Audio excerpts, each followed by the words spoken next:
Hey everyone, Eric Watson here, freelance writer, player of games, writer of words, recorder of videos, and tabletop role-playing aficionado. Welcome to another DM's Guild review, my written and video review series where I take a look at the adventures and supplemental material at the Dungeon Masters Guild website.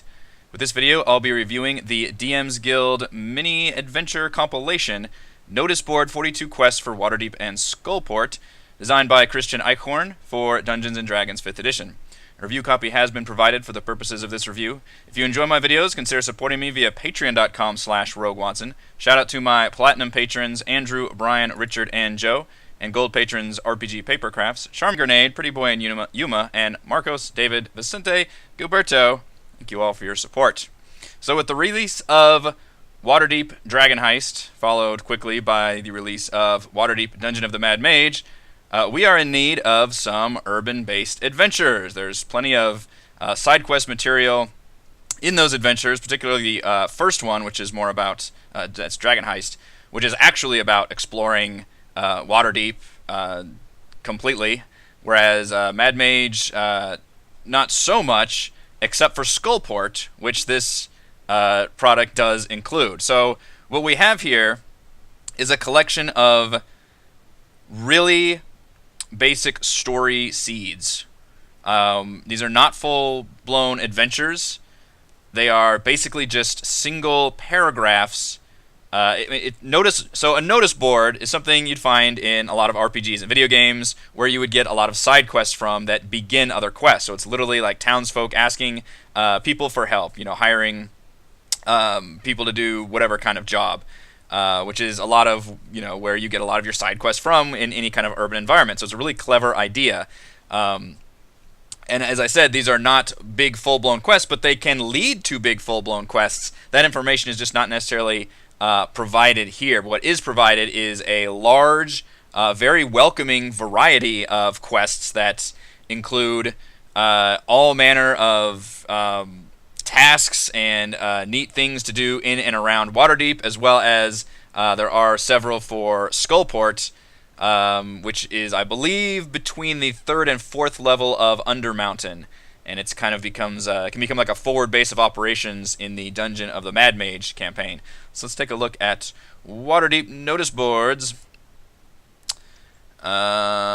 which is basically just jumps right into the ones that you get. It looks like you get about a dozen of them in Skullport. The rest of them are in Waterdeep. What I really particularly enjoy is that they are all very thematically tied to their urban environments. So you will have a ghost ship show up at the port, or a poetry slam battle, which is fantastic. There's one where you can protect a group of people who are trying to rise up for the workers and overthrow the bourgeois elite, and of course they get attacked and you have to defend them. What these really remind me of, to use a modern context right now, is I'm finishing up Red Dead Redemption 2, and it's a lot of those kind of maybe not quite some of them are about the stranger missions, and others are just kind of those just random missions you would find out in the world. They're like, oh, somebody was bitten by a snake and you got to take them back to town, or somebody's being kidnapped as they race by you, or they've been captured or something. It's just, those little kind of quests that don't necessarily have to be that involved, but just kind of help add to the flavor of the world. And in this case, just give your players something to do and really make the world, or in this case the city, really come to life. And it does a really good job there. Hiring debt collectors, finding, there's a couple puzzles in here where you can find a hidden stash. There's a wizard who needs a certain kind of bark to make his wands. You have to go into the swamp, and that's guarded by ettercaps. Some of them are really feel like video game side quests where you have to go and do a fetch quest type thing. Others, it's a social encounter. And still others, they really go hard on the fact that this is a city in the Forgotten Realms. So, for example, you've got water elemental fighters, which is fucking fantastic. There's different demon summoners. There's murders going on. There's a war on drugs, which is, of course, fantasy-themed drugs. There's a entire city block that's vanished, and I believe it appears somewhere in Undermountain, and there's a few that do tie into that. And it mentions in the prologue that there will be quests that the players may get that they will not be able to solve topside. Instead, they will have to wait until they dive further into Undermountain, which is a good kind of overarching quest. And I do like to create those. I mean, some of them they should be able to just go and immediately complete and have that checked off and done. And others, I think it's fun to create kind of that overarching quest of, okay, we get this in our quest log, and now hours and hours and hours later, now that we're deep into the Undermountain dungeon, oh, here we can solve this quest now. There's a one in particular I liked that really tied two quests together. It was, if I can skip ahead. Oh, that shows this. We don't want to skip to that yet. There was one where a merfolk is causing a lot of havoc and like burning ships down and just going crazy. And it turns out that her mother had been, or she thinks her mother had been killed, but in fact her mother has been captured and is being sold on the slave market in Skullport. And one of the notices in Skullport that you can find is the slave auction. So you can actually find the mother there, and it just says like the slave auction just goes off without a hitch if the players don't do anything, and clearly they probably will. And a lot of this is really created to be very, very open-ended. They're not, a lot of them aren't very linear, and some of them they're really kind of big for their britches, to use a phrase. One of them, a couple of them like lead to entirely different planes of existence. Like this one, Investigate the Twilight Tower, involves this magical dungeon, death trap dungeon that just appears, and a bunch of adventurers show up to try to break in.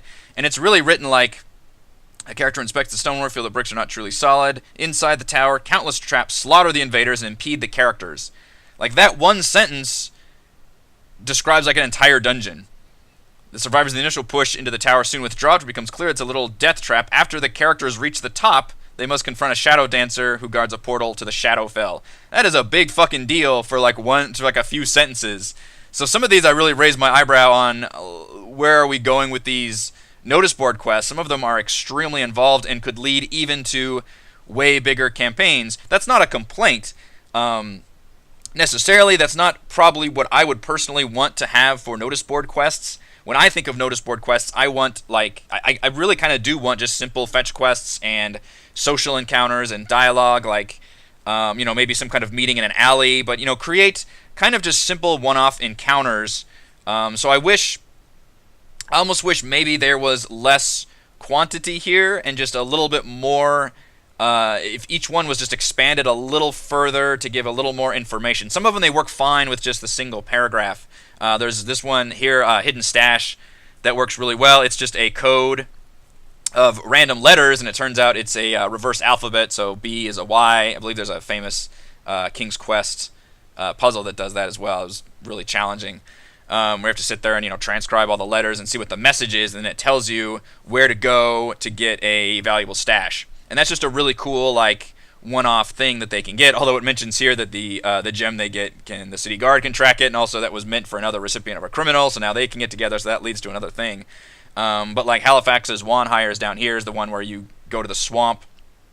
And you have to fight some ettercaps, and then it's just a fetch quest basically, and that's fine. That's kind of what I want. But some of these go way above and beyond and lead to completely other areas. Like this one, that's the Death Trap dungeon, that then leads a portal to Shadowfell. There's another one that involves this planeswalker who ends up stealing something, and the players can chase after him, but that person is going into the elemental plane of fire. And I think part of the issue here is really my only issue is there are no levels at all for any of these quests. And it's kind of mentioned at the beginning. Scoot back to the beginning. It doesn't really mention if there's any kind of level range. It says it's impossible to account for the character's level, the quest difficulty, and your campaign's economy, so it's left for you to calculate a proper amount. Well, that's fine, but I still would have liked a ballpark. It's okay to say these are malleable and meant to be in different situations, but clearly some of them you can more accurately figure out what level it is. At least give me a tier. A tier is level 1, level 1 through 5 for tier 1, tier 2 level 6 through 10. I don't think it would be that hard to at least give it a ballpark estimate, because some of these, that involve going to the elemental plane of fire is obviously a tier 3 or tier 4 quest, whereas the other one that's just go to the swamp and fight some spiders and ettercaps to retrieve the wand, that's something that lower level players should be able to take care of. Or just if you're fighting a bunch of drugged out bandits for this war on drugs. Like that's probably something also lower level players can take care of that higher levels maybe wouldn't need to bother with. So some kind of a organization by level or by tier would have been helpful.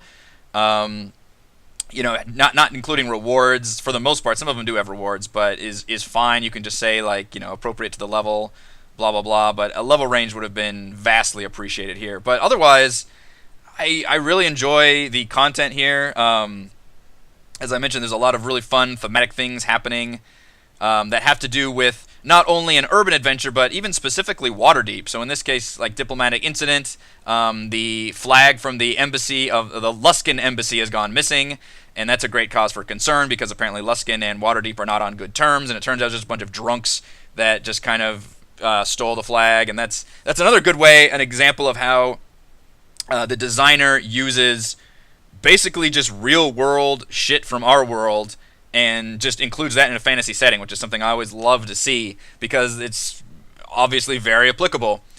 Same thing with the what was the People's Movement? Scrolling. Oh, that was on page 11, I believe. Support the People's Movement. So this is literally just a group of people that are supporting the People's Movement of Waterdeep to circulate the pamphlet, spread the word against the elite's crimes and corruption. Obviously very, very applicable to pretty much any day and age in history. And they have to protect this woman and her group, and of course they get attacked by a bunch of hooded thugs who are throwing alchemist fire into the crowd, Molotov cocktails. Like I can already see that happening. And that's very thematic. That's easy to draw, and it's easy for players to be like, oh shit, this is something that we've probably seen on the news before in the real world, and now it's being applied to our fantasy setting. So let's try and deal with this like precarious and interesting situation just applied to our D&D world. And that's a lot of these are that, and then the other half of them are things that could only happen in D&D, which is like this ghost ship shows up with a bunch of ghosts because of its cursed gold, or you have to inspect the sewers, which a bunch of kobolds have opened up a cave to spectators, which I think are like low-level beholders, if I remember. So the firefighter water elementals was definitely one of them. So there's a good mixture here, and then the one that's more regular, the taming of the horses, just a bunch of skill checks. And a lot of these are just skill checks, which is nice because when I'm including a bunch of these little side quests, especially for me playing on Roll20, I don't want to have to build a bunch of battle maps and be prepared for combat and all that. I would much rather just leave it on the map screen, which, by the way, this product is very nice little city map art, which is great. I would just leave it on, if I'm playing Waterdeep Dragon Heist, for example, just leave it on that main Waterdeep map screen and then just let these things happen and we can talk about it, and then there could be skill checks and whatever else. Very few of these would require like full-blown, dungeon design. Some of them do, like the sewers and that weird shadowy death trap dungeon. Although even that one could just involve a series of skill checks, I suppose. But most of them, for the most part, are just pretty simple to run and easy to throw in there. And you don't have to necessarily be running Waterdeep Dragon Heist. This can really work in any big city urban environment. If you're running any campaign with a city, these can all be very, very helpful. Even if you don't want to run them as is, they're just neat story ideas and concepts. Some of them, are very complicated. There might be a series of murderous crimes you have to, investigate. Or they could be very simple, like just going to some noble's house and helping tame some horses. Quests don't have to all be just insanely cool, especially notice board quests. I think that's sort of something accepted by all RPG players. Is the most notice board quests. Yes, some of them may lead you to a bigger quest, but most of them are just going to be simple, like fetch quests or dialogue or back and forth between people, that kind of thing. So, in that way, I feel like this has succeeded in providing that level of variety. The Skullport ones are particularly thematic to Skullport, obviously, because that is a place that is a hive of scum and villainy with a lot of piracy going on. It's got there's at least one that uses the cool, the actual skulls mounted on like pikes that act as the defensive units of Skullport. Which one? It's this one, Curse of the Black Bell, where this man is trying to get himself killed to prove a point about the about the skulls that defend the Skullport, and things go horribly wrong. It just seems really funny. There's the slave auction. There's a pirate who's missing her cargo. There's a bunch of thugs you have to deal with. It just seems all very, very richly thematic for Skullport. Or again, you could do, it doesn't have to be Skullport. If you're not running Waterdeep Dragon Heist, that's fine. Obviously, you should be running some kind of urban campaign, or just your players are in a city and you feel like, I want to flesh this city out a little more. There are just some really good ideas here in the long run. What I also really like, where this product really goes above and beyond, is actually providing player handouts for all of these. And I'm going to scroll down, and you're going to be able to see. These are obviously embedded in the PDF, but they're also separate player handouts in a zip file. And you get 9 of these, which are every single one of the aforementioned notice board quests already put on, a notice board. This looks really cool. They're all done in different fonts. Some of them look, tattered and worn and weathered and torn, which is really cool. They have like the seal if it's from the City Watch. Just all these little aesthetic bits and pieces really make it come together. And I love that this was provided. Now you might be wondering, well, what if I want to use, 2 of these but not the other 2? I don't want my players to look at that. They've got you covered. We'll have to scroll down a little bit more, I believe. No, it's not in this one. Okay, I think I have it prepared right here. Wow, that kind of looks bad. Let me turn off the... There we go. So, in a separate zip file, you've got all of the notice boards done as a one big picture. So you can crop whatever you want, and you get all of these done. I don't have a picture set up, but all of the background that you see, the notice board, are also given, as well as just the blank pages. So you can mix and match however you want. All of those tools are provided as separate printable handouts, which is absolutely fantastic. That really, really sells this product for me, is this amount of work. The aesthetic really went above and beyond, just having these little like notes and letters.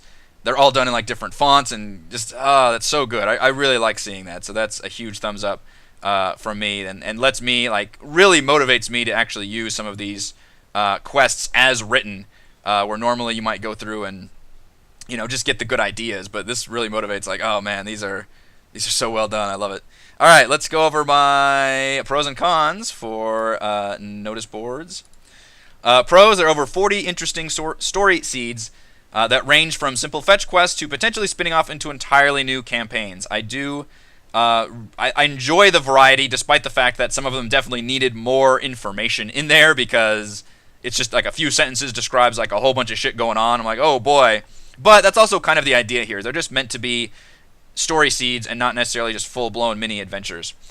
Pro: the Waterdeep quests are thematically tied to big city environments, while Skullports are appropriately concerned with pirates, thieves, and slavers. Every single one of these really drives home the theme that you are doing quests either in a big city, specifically Waterdeep, but you could easily use it for any big city, or Skullport, or again, any kind of, thieving, pirating style location.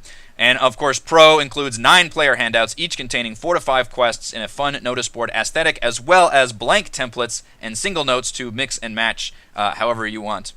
The only con that I have is, as I mentioned, there are no level ranges for any of the quests, and very few rewards are provided. Instead, it really relies on DMs to determine the difficulty and reward scaling, which obviously that's always going to be doable, but it also feels like a bit of a cop-out. Like, I really, at least ballpark it for me.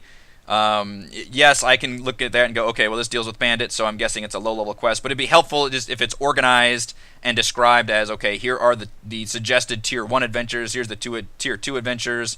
Maybe this quest starts out as Tier 2, but, goes into some crazy place. It could become a Tier 3. Like, those kind of notes would just be very helpful to have. Final verdict: Notice Board includes a welcoming variety of mini adventures, story seeds, and side quests for any urban-based campaign.